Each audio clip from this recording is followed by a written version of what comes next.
muraho neza. Nk'uko bisanzwe ni Shadrack TV show,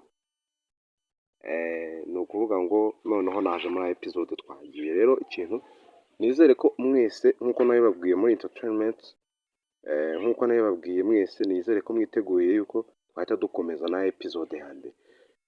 Filimi yacu yitwa Urukundo Nyakuri Ntiruryarya Films, ikaba ari episode ya mbere tugiye gutangira. Ikintu usabwa umuntu utarakora subscribe kuri Shadrack TV show, yihuta kandi subscribe ndetse na like kugira ngo bijye bimugeraho ku gihe. Twagiye na episode ya mbere rero ntabwo dutinda, reka dutangire. Ndabona filimi yacu igiye gutangira mu ishuri. Part 1. Eme, amakuru Liza. Liza nawe ati shami meze neza. Amakuru yawe se wowe?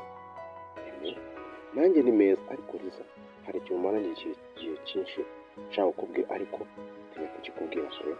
Liza, iki se? Iki se? Shambwira. Namara akanyiyumvira. Ni ukuri niteguye kukumva. Eme, Liza, kuva nakubona nahise numva ngukunze. Ariko ntinya kukubwira ngira ngo wazantera imbavu. Liza yitsa umutima. Eme, reka nkubwire. Mu bahungu bose uzi ko ari wowe utinyuka kubimbwira. Ubwo rero reka mbikubwiye, unyemerere, ndakwinginze ntumpakanire. Ndashaka unyemerere, ndakwinginze ntumpakanire.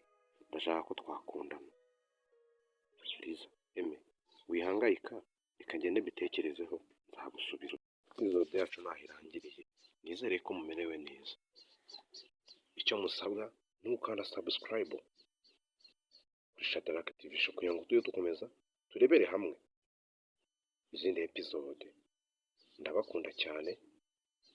Iyi ari inkuru mbara nkuru mugezwaho na Shadrack Habimana. Ndabakunda cyane. Ciao ciao.